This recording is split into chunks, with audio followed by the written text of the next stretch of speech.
Okay, hi everyone. Welcome to the Trouble Brewing, Climate Change, Labor Migration, and Implications for the Sustainability of the Coffee Industry lecture. My name is Katie Vonderleith, and I am the Research Project Manager at the Specialty Coffee Association and the Coffee Science Foundation, and I will be your staff host for today's lecture.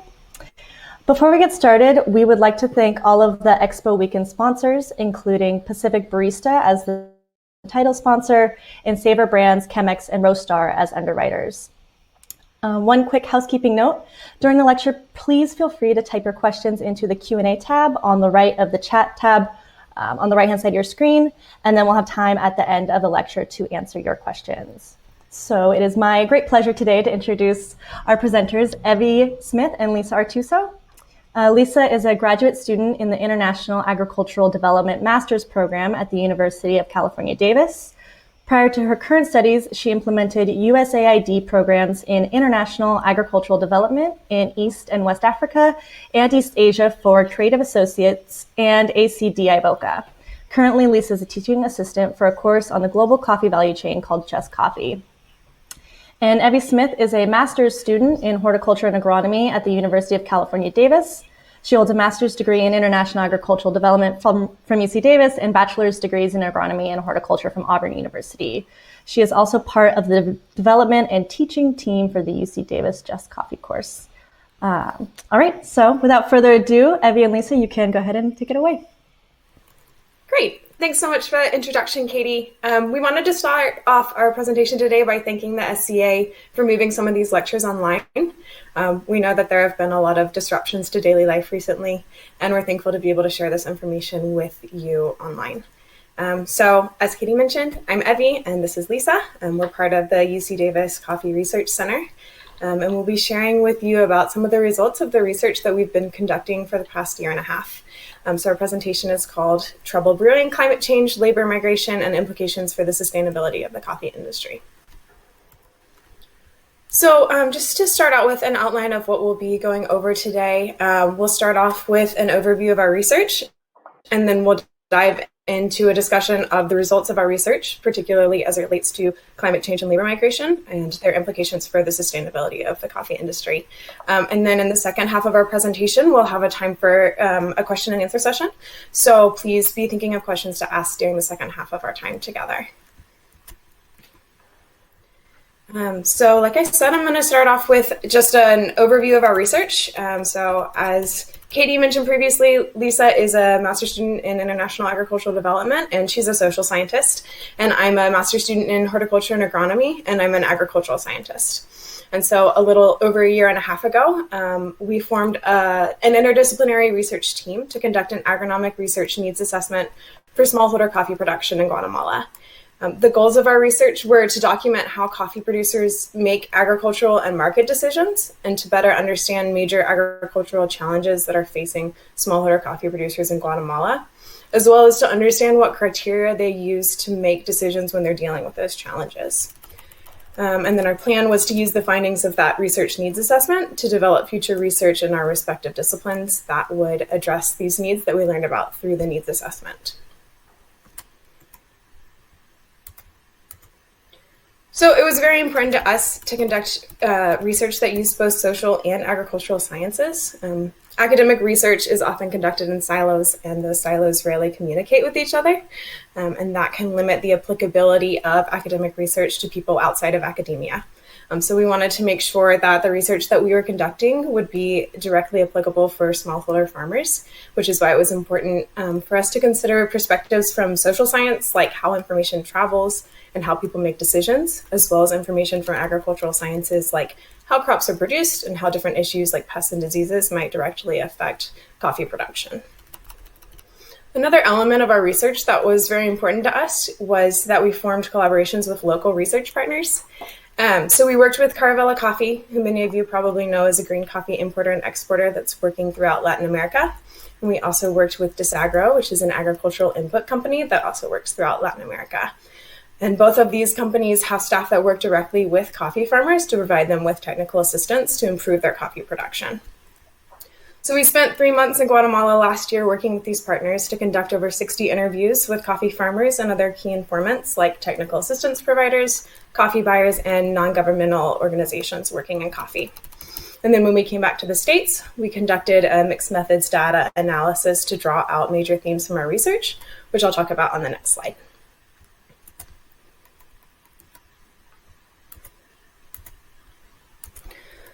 So as we started out with our research, we had some expectations about what issues would emerge as top challenges for coffee producers through our interviews. And so we expected to hear a lot about coffee leaf rust. Coffee leaf rust is an orange fungus that colonizes the leaves of coffee plants, and it makes a lot of the leaves fall off. And that can ultimately impact coffee yields as well as quality. There was a huge coffee leaf rust outbreak in 2011 and 2012 in Guatemala and throughout much of Central America. And so we expected that that would be one of the major issues that producers were concerned about. We also expected to hear a lot about the coffee price crisis. If you attended the talk on the Price Crisis Response Initiative yesterday or this morning, or if you've been keeping up with industry news, then you know that the coffee industry is in a time of extremely low prices right now. And these low prices are bad for a lot of participants in the coffee value stream, and they're particularly bad for coffee producers who struggle to make ends meet. So coffee prices hit an alarming low in 2018. And so we expected to hear a lot about that when we were talking with growers in 2019.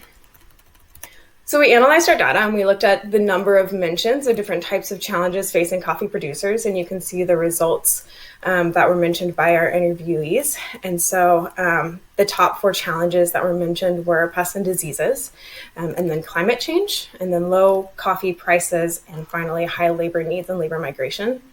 And so we were surprised to hear so much about climate change and labor issues. And so we decided to go back and look more at the qualitative answers that we got to our interview questions around these topics to learn more about the specific challenges that farmers are facing related to climate change and labor migration, as well as what implications those challenges might have for the sustainability of the coffee industry.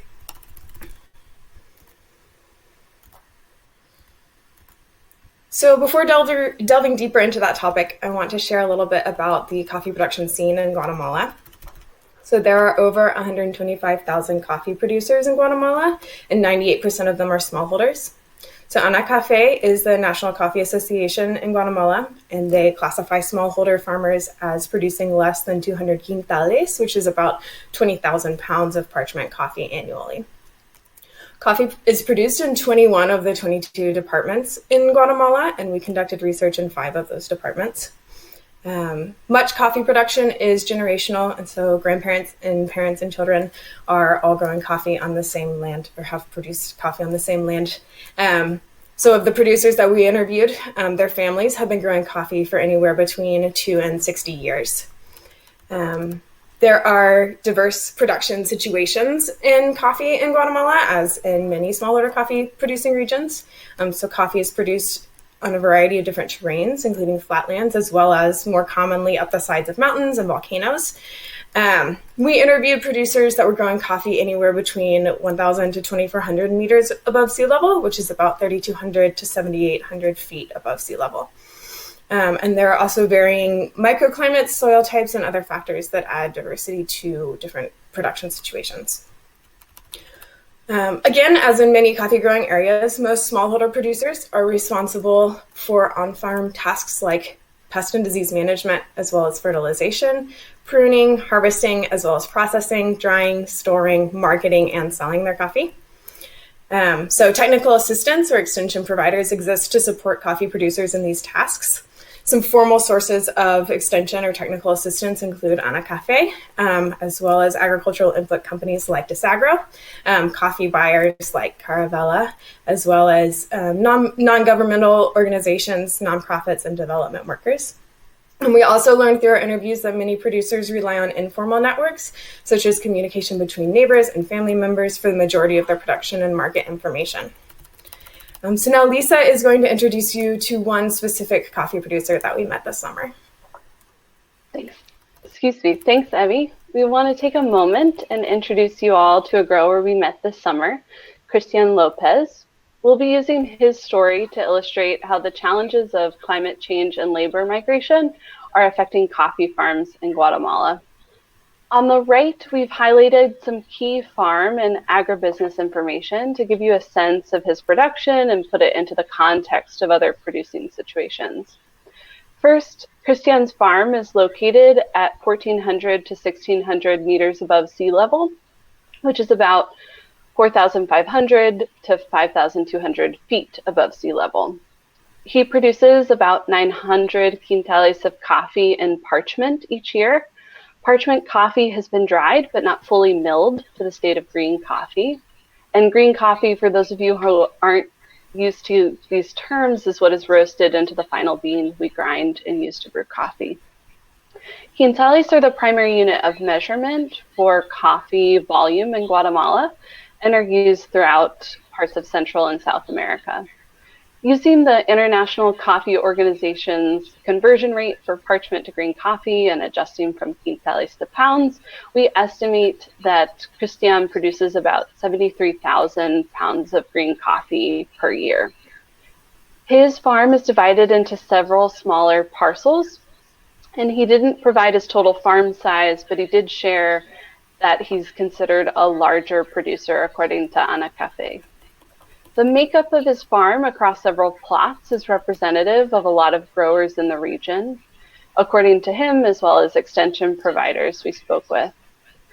On Christian's farm, hired laborers harvest on steep slopes and have to carry 150-pound sacks of cherries down from higher plots for processing. These are difficult to transport, and given limited roads near his farm, laborers have to carry the coffee to the road by hand to get it to the road and then to market. Christian has been a member of a cooperative for the past 5 years. That cooperative buys his coffee in both fruit and parchment form. His coffee is cupped or evaluated for quality, and the price he is paid is based on that cupping score. The cooperative then markets and sells the coffee. His coffee generally scores around 83 points and above, based on the 100-point cupping scale. He shared that he preferred this market to selling to local coffee aggregators, known as coyotes, whose prices promised to him versus what was paid to him often changed. Through the course of our visit on his farm, he shared a lot of information about how climate change and labor are impacting his production. So we'll return to his story throughout the presentation to highlight the findings on these topics that came through across our interviews and our data set. First, Evie will talk about the impacts of climate change. So farmers like Christian are experiencing the effects of climate change on their farms. And as I'm sure many of you are aware, some of the major impacts of climate change are that the extremes are getting more extreme. And so historic temperature and rainfall patterns are changing, and there are more major weather events like frosts and droughts, and in some places things like hurricanes. So these changing climatic conditions are creating both wider areas where pests and diseases can thrive, as well as longer times when pests and diseases can attack and spread. So you can see some major pests and diseases that are issues in Guatemala here on this slide. We've already talked some about coffee leaf rust. The coffee leaf rust epidemic impacted about 70% of farms in Guatemala between 2011 and 2013, and many growers are still recovering. And growers shared with us through our interviews that no one knew what it was when it hit, and that there was nothing available for them to treat and control it. And so there is a lot of anxiety about, given these longer periods of time that are conducive to things like coffee leaf rust existing, there's concerns about more flare-ups or similar diseases striking again.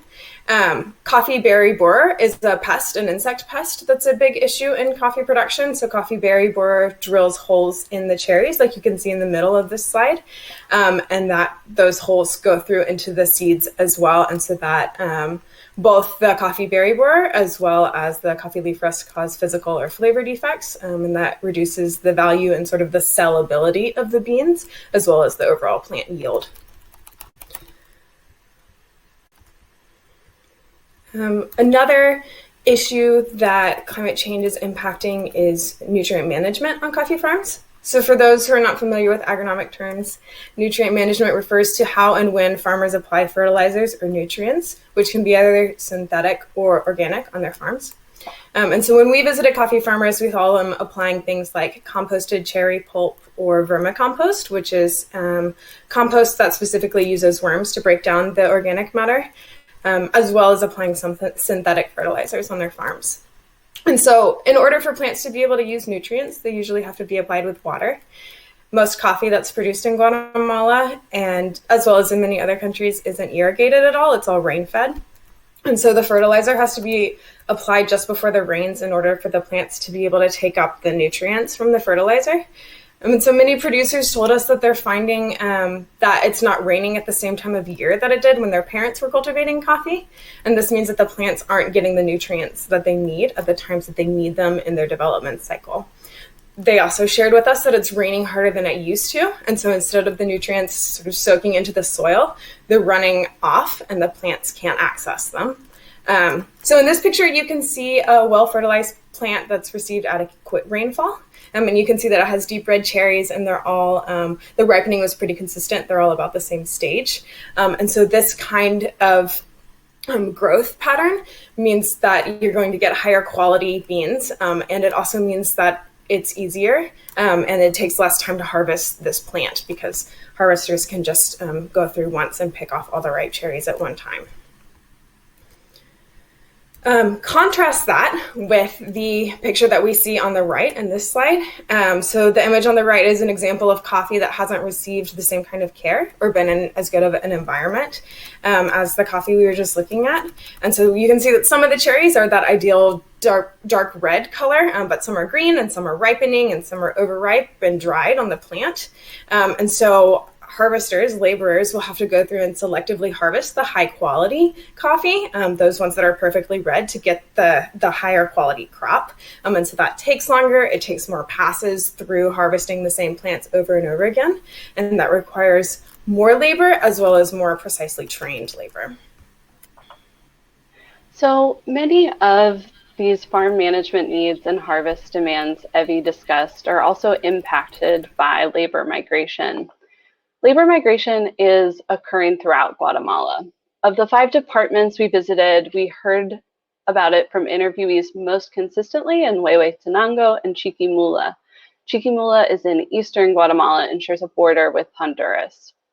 Migration includes the movement of coffee laborers going to other departments within Guatemala or neighboring countries such as Honduras, following higher coffee laborer wages. By migrating, laborers can receive higher wages for the same work. In addition to migration within Guatemala and Central America, we did hear that coffee producers were migrating to the US. Given the instability and low prices of coffee and impacts of climate change, this has been documented in the US press, including in articles in the Washington Post and the New York Times during the spring and summer of 2019. In Christian's case, while most of the labor on Christian's farm comes from surrounding communities, some are transient labor who travel to coffee producing areas during the harvest season. Christian shared that he had experienced recent labor shortages that impacted his harvest and coffee quality, which we'll discuss in more detail in future slides. So Christian has 30 permanent workers, including a labor manager, who conduct farm activities that are important for crop health throughout the year. Laborers perform tasks such as fertilizing, controlling weeds and pests throughout the farm, pruning coffee plants and shade trees, and planting new coffee transplants. Any shortage in labor negatively impacts his ability to carry out regular farm maintenance activities. If Christian is not able to find laborers or afford laborers to perform these tasks, it ultimately can lower the quality and volume of production. During harvest, these labor needs are even more significant. For Christian, he hires 50 to 60 short-term contract laborers, effectively more than doubling his workers on the farm. And harvest labor can be one of the biggest expenditures for farm owners, and its timing and availability can have a significant impact on the quantity and quality of coffee yields each year. If labor is not available in the volume or at a rate that a farmer can afford, coffee will go unharvested or not be harvested at the ideal time. For example, if coffee cherries are left on a plant for too long, they're sold as instant coffee, which is made from lower quality coffee and has very low returns for farmers. These harvest challenges can ultimately impact a farmer's annual income, livelihood, and ability to continue producing coffee. During our visit with Christian, he described several impacts on his farm related to climate change and labor migration. First, he described experiencing an unexpected cold front during harvest.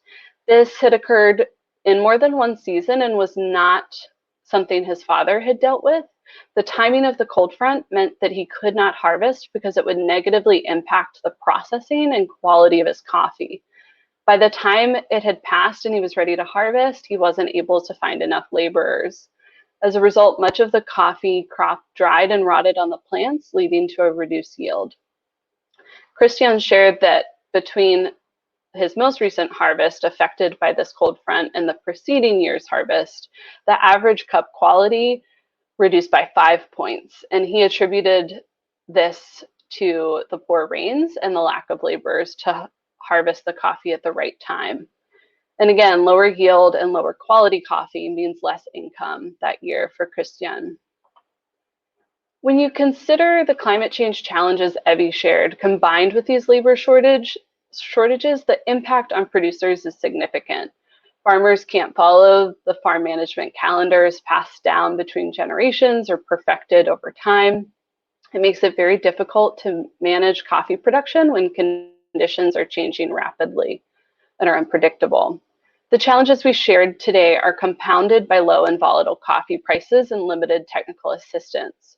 Small producers feel these two challenges significantly because the reach of technical assistance can be limited on distant and remote farms where producers cannot afford to hire dedicated technical assistants or agronomists. And market prices can impact what local aggregators or middlemen are willing to pay. Smallholder farmers often have a relatively high cost of production and no guarantee of specialty price premiums without the social networks to connect them to these buyers. So as you can see in this graphic, the challenges of climate change, low prices, and labor shortages cannot be considered in isolation. The combined impacts of these major challenges create low profitability for the farm, make it incredibly difficult to adapt to changing production realities, and as a result, they make it difficult to maintain the management practices needed to produce quality specialty coffee. Combined, they create the perfect storm for smallholder producers and for specialty buyers and consumers. In the case of Guatemala and other coffee producing countries where the majority of the sector is made up of smallholders, this can create a cycle of low yield and low quality. So the impacts of these compounded issues are less viable and increasingly unstable income for smallholder coffee producers, a possible trend in farm abandonment and overall lower coffee production, ultimately leading to a reduced availability of coffee quality. But it's not all bad news. We personally believe solutions to these problems should be cross-disciplinary, and we owe a great debt to the private sector partners for this project, Caravella Coffee and Desagro, who gave up their time, resources, expertise, and connected us with farmers like Christian who could share their experiences.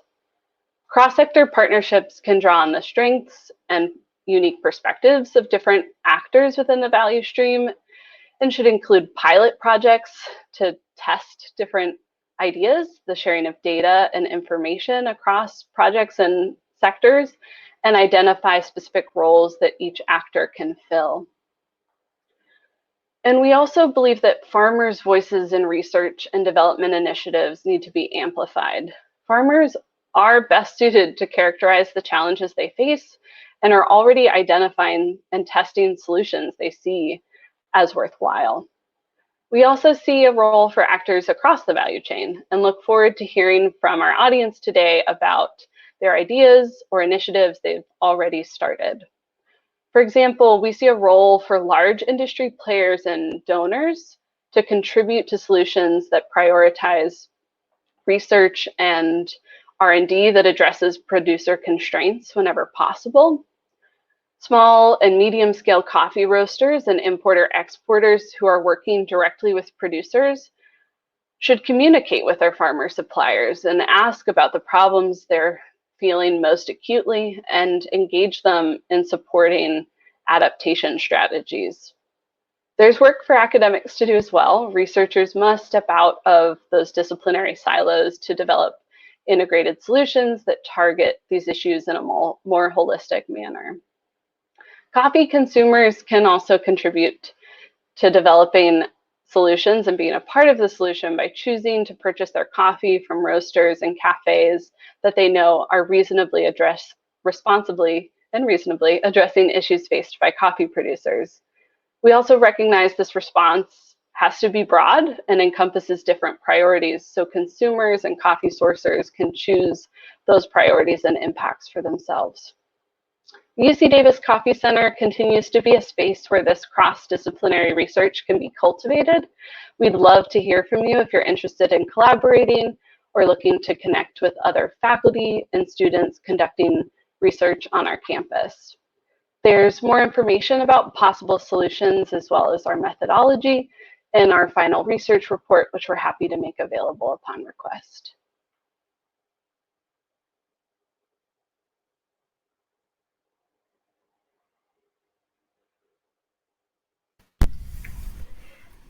So we just wanted to take a little bit of time here at the end to say thank you to our funders, particularly Research for Innovation in Agriculture, the Henry Jastrow Award, and the Greshop Family Fellowship, and in particular, thank you to the Patrick Brown Lab at UC Davis for funding, and also to Dr. Patrick Brown for his mentorship throughout this process.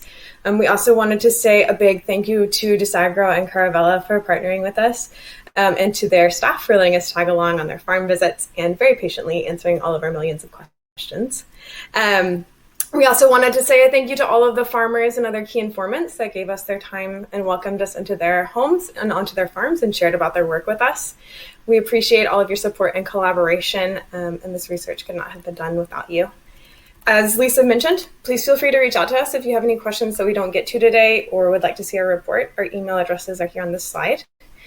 And I think at this point, we'll move forward with the question and answer portion of our presentation and turn it over to Katie to moderate. Hey, great. Thanks, y'all. Really quickly, before we get started with the question and answer portion, I wanted to highlight that there's a handout that Evie and Lisa have made right next to the question and answer in the chat on the right-hand side panel. The last tab is a handout, and you should be able to download that. So we encourage you to do so. Okay, so now is the time to submit those questions. I've got a couple on deck. Let's see. So Michaela wanted to know, did you address trade schemes at all or the impact of that quality had on agricultural decisions?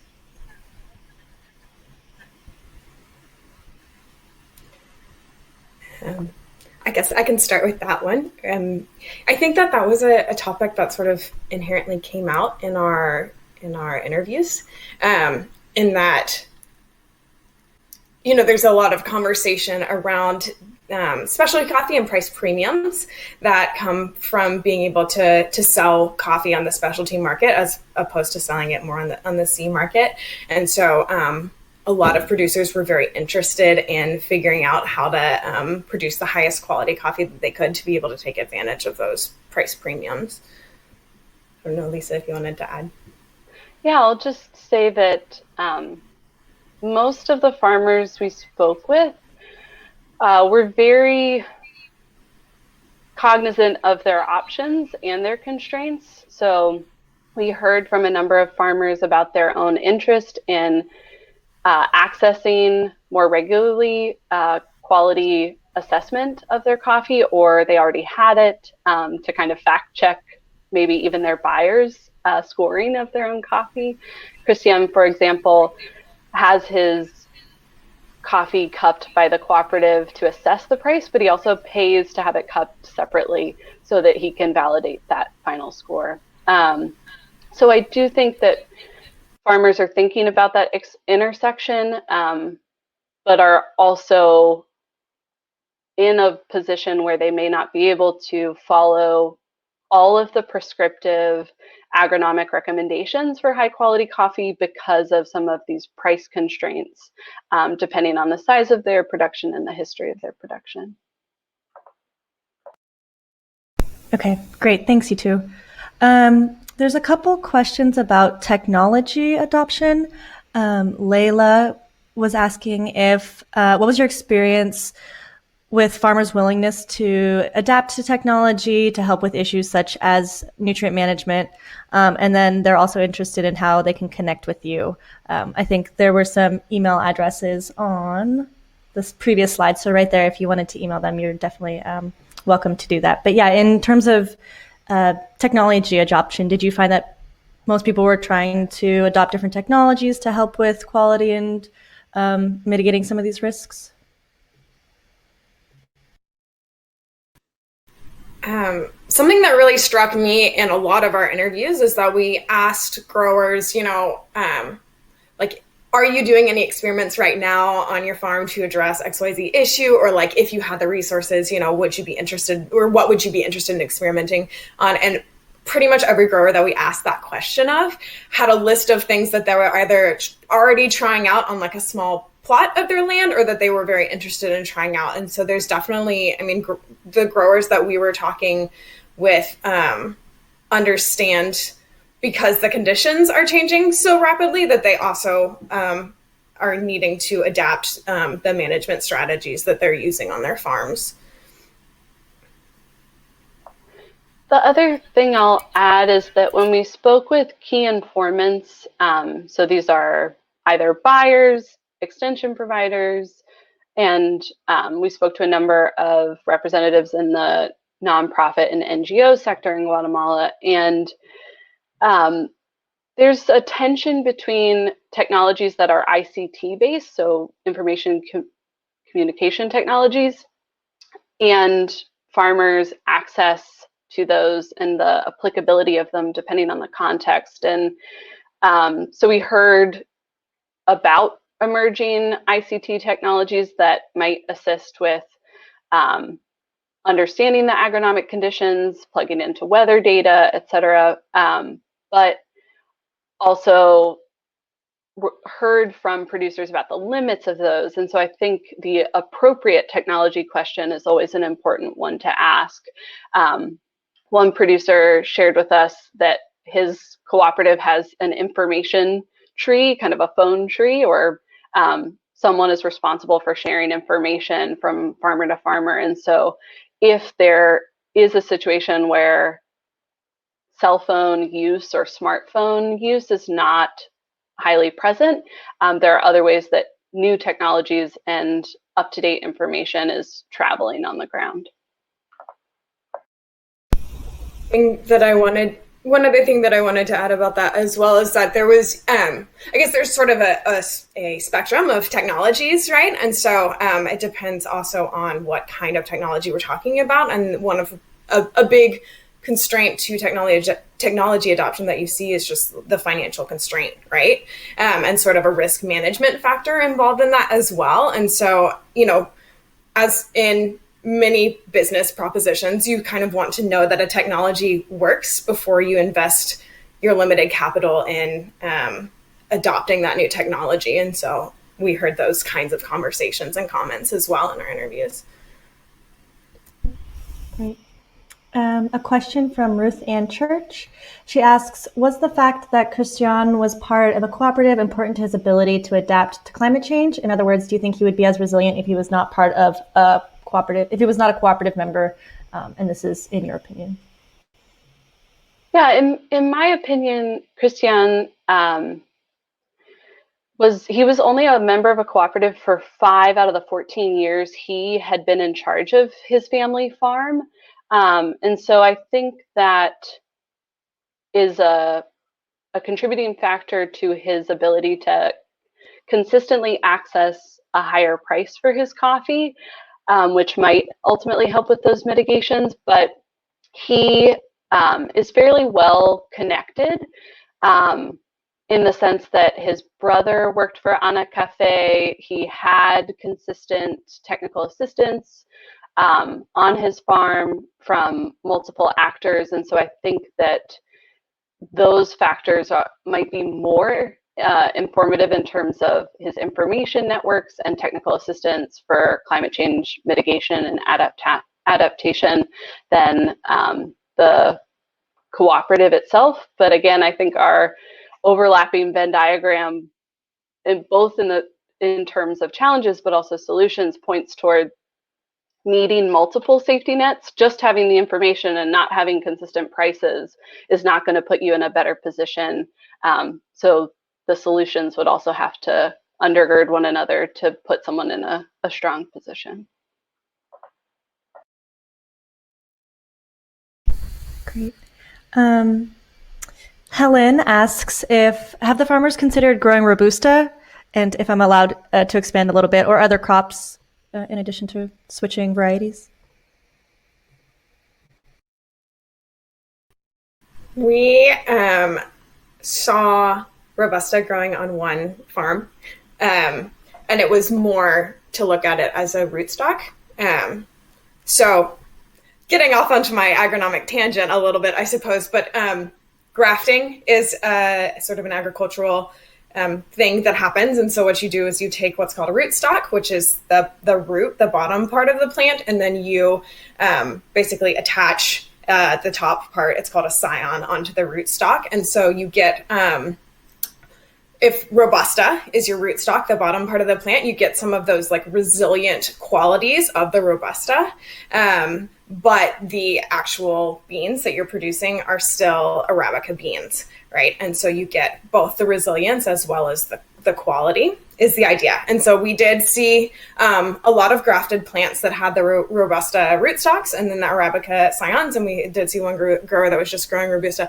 It's my understanding that at least in one department in Guatemala, maybe a couple more, that they're starting to try out more Robusta production. And for those that are sort of unfamiliar with the distinctions, there's two main species of coffee that we consume. And Robusta tends to be, you're more robust, right? And you're more resilient, but tends to be lower quality. And then, but it does better in these climate, these more challenging climate situations like we're starting to see because of climate change, right? And then your Arabica species is tends to be less resilient, but the higher quality. So what we often consume in the market, especially in the specialty market. And we did see some crop diversification as well, to address the second part of your question.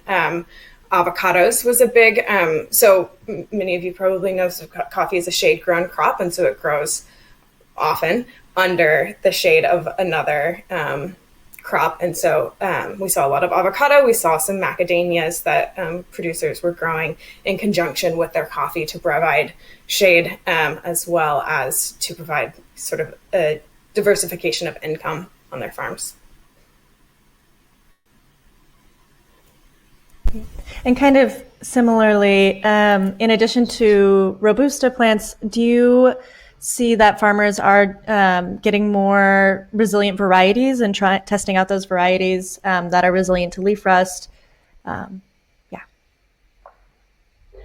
this was a fun question to ask on every farm and kind of see how many different varieties farmers had, what those varieties were.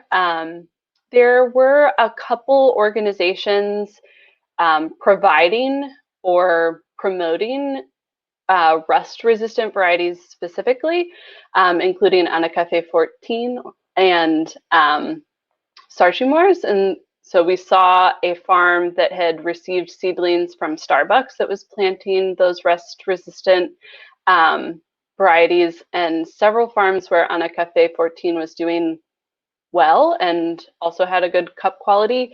It is, Evie, you can correct me if I'm wrong, a demanding plant in terms of nutrient needs. And so there are always these trade-offs. Christian shared that he was still applying preventative treatment to both the traditional varieties as well as the rust-resistant varieties. And so I think it's important, again, this risk calculation that farmers have to play. Just because they're resistant doesn't mean if they're intercropped with these other species that an entire farm is protected. And so, yeah, it's interesting to see how it plays out. Evie, is there anything you want to add?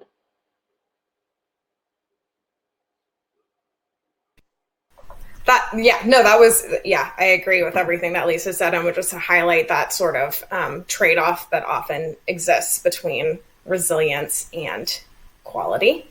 And that's something that growers are having to decide, how to balance based on what their market is and what their specific production situation is. These questions are great, y'all. Keep them coming. I have a kind of big question right now for you both from Mercedes. Indeed, cross-sector partnerships are key in addressing mentioned challenges. Can you speak about developing such partnerships, taking into account cultural, social, and national level specificities? Who wants to try this first? You want me to try? Yeah, touche, Mercedes. That's a great question. So I don't think we describe it this way in this presentation, but in our report and in some other writing we're working on, talking specifically about collaboration, we kind of spell out what that investment looked like for us. And so we began looking for private sector partners in October and began our field research in June. And so that gives you an idea of what kind of time it takes to find a partner that shares your research questions and shares a commitment to a certain type of collaboration. And timing is essential. Sometimes the timing, if we had been in this position this time last year, it would be a whole different conversation that we were having. So I do think that it takes a lot of time and communication. We had to practice ourselves within an interdisciplinary team about developing a shared framework for this research coming from the social sciences and agronomic sciences. There are very different norms around what a research question looks like. And so I think we practiced that on a UC Davis team level, and then we're able to better communicate to our partners. And each had experience working with not just the public academic sector, but working with the private sector as partners from our previous work. And so I think when working with the private sector, you have to respect their time constraints, their own staffing structure, and the very different sense of timelines that we have as researchers versus the private sector. But I think it worked well, but it is a massive investment in terms of adjusting expectations. And I'm just so thankful that we got to work with the partners we did that were very supportive of our work and opened doors that we certainly couldn't have on our own.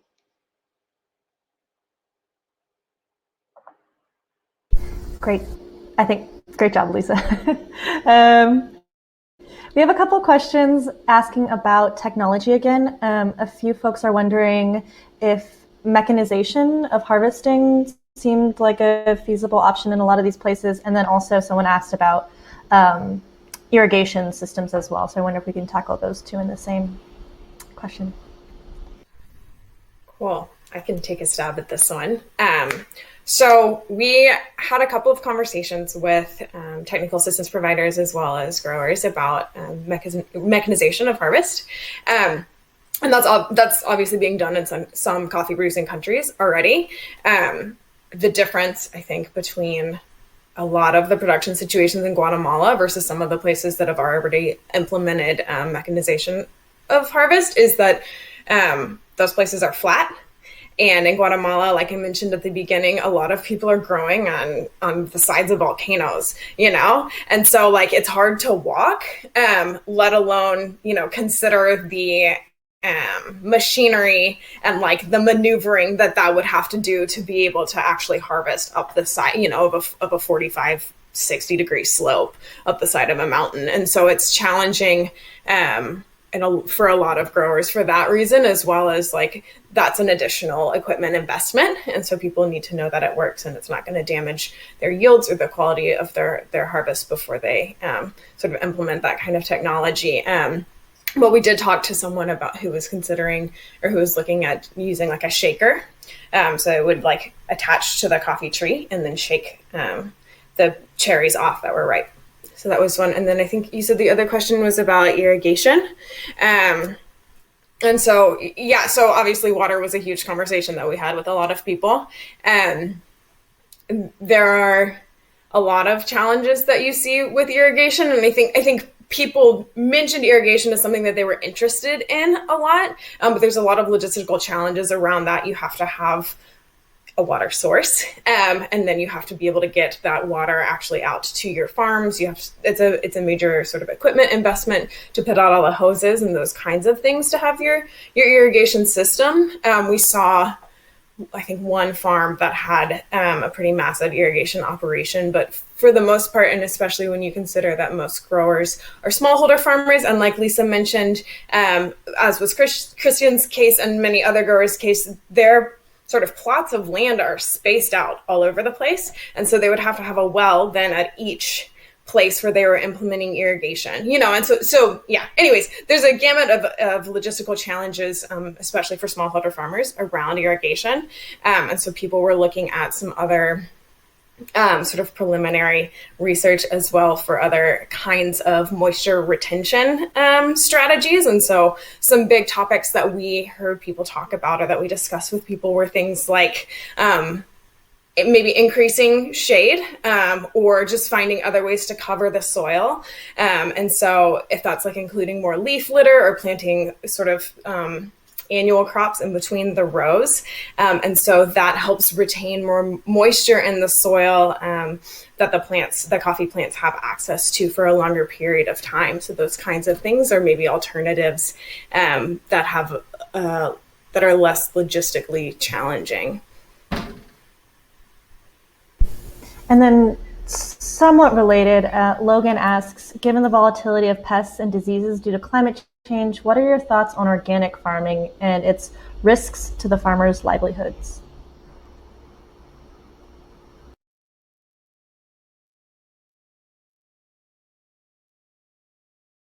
I can take this one. Or you can. No, I can chime in. You can try first. All right, cool. So there are a lot of different sort of management strategies that can contribute to environmental and economic sustainability outcomes for our farmers.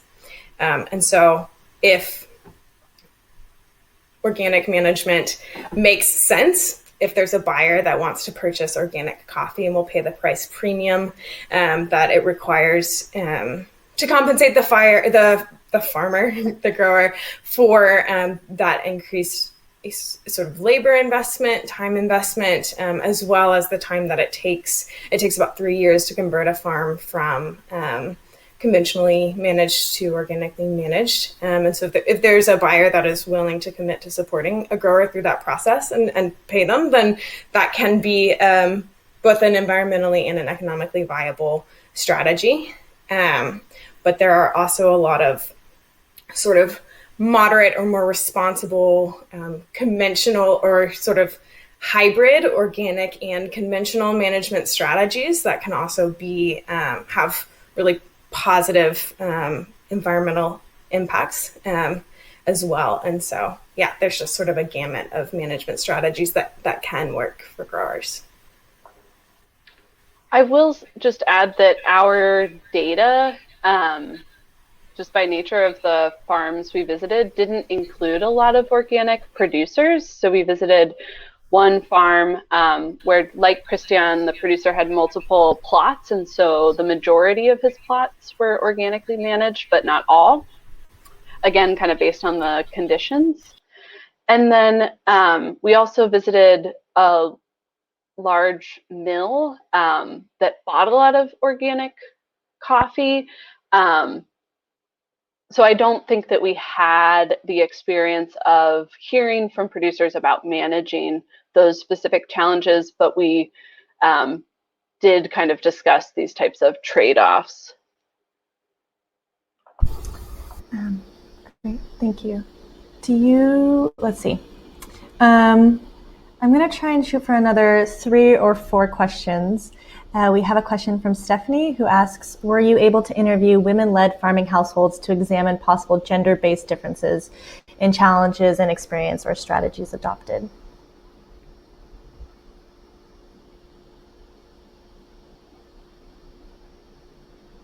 I love this mute button game we're playing. Sorry, we're trying to reduce the feedback that you guys hear, but a little slow to the draw. Do you want to take it, Evie? No? Okay. So we did not set up our interviews in such a way where we had a target number of women that we wanted to interview. I think that that question is worthy of a lot more investigation, especially in the context of Guatemala. We did have the opportunity to speak to women growers who are members of larger cooperatives, and we had one group of women where we did a small focus group with about 4 or 5 women, and so we heard from them as a separate group, but didn't have the numbers to kind of speak specifically to your question of women-led households. There's a couple of other great organizations working on this issue in Guatemala and elsewhere. Cafe Femenino, am I saying that correct, Evie? Yeah, so there are others who are looking at this and collecting data on it. So great question. Wish we had more data, but can't speak to that specifically. Great. We have a question from Kenneth Davis who asks, in this study, did you find that younger generations of up-and-coming coffee farmers are hesitant to continue the family business due to the panoply of climate price-related issues?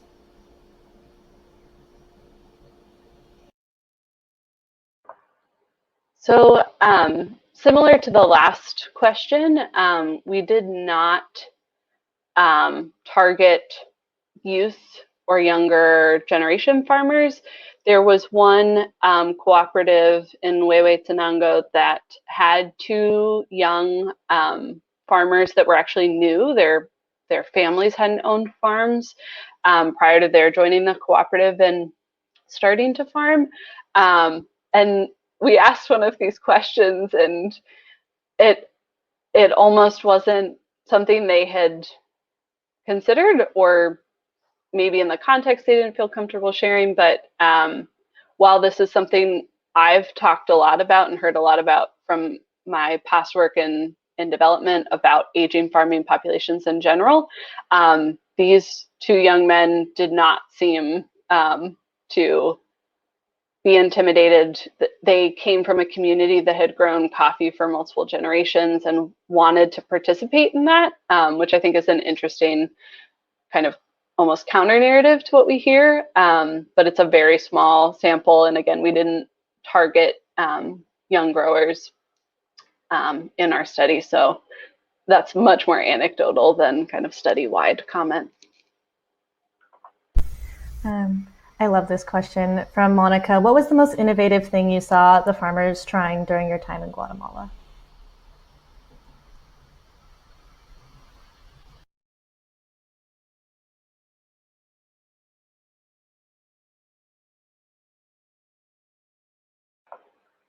It's a great question. I think we each have to come up with something. I'm not sure if I have one yet. The most innovative. I can always jump to another. Oh, go ahead. Well, one thing about this isn't necessarily the most innovative in terms of a new technology or practice, but one thing that I think is unique about Guatemala is um, there is a tradition of washing and drying your own coffee at your farm. And so a large number of producers, as long as the climate allows for the drying of the coffee without affecting the quality, um, every farm has its own wet mill, which is called a beneficio. And so the ingenuity of engineering around each of these beneficios that have the same kind of 4 or 5 shared components was unbelievable. And obviously many of them had kind of been customized in the community or by the farmer directly. And although that's not a growing technology, I think that you might not see that at every origin that you travel to, but was a really amazing part of traveling to, over 30 farms and seeing the variety and ingenuity and skill that exists around this tradition. I think one thing that really struck me was sort of resourcefulness and like utility of sort of what was present on the farm or was growing readily in the area in terms of like management outcomes.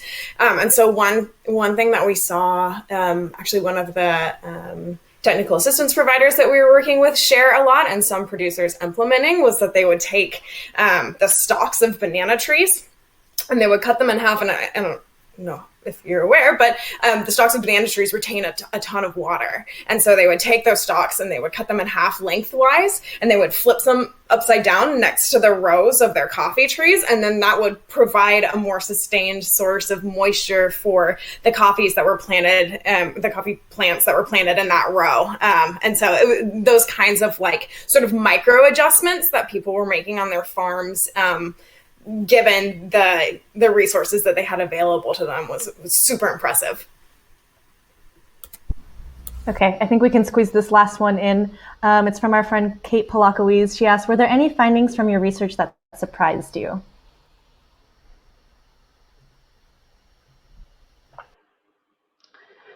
I would say, in addition to these 2 topics of climate and labor, and not really walking in with those as what we thought would be top priorities, was issues around nurseries and transplants, which I don't know how long it would take us to get there,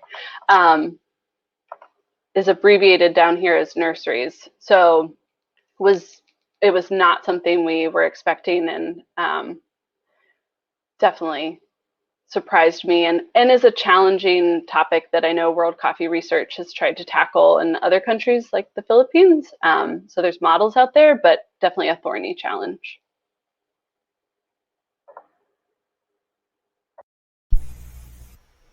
Evie, did you have anything you wanted to share, or should we wrap it up? No, you're good. Okay. Well, thank you everyone for attending this lecture.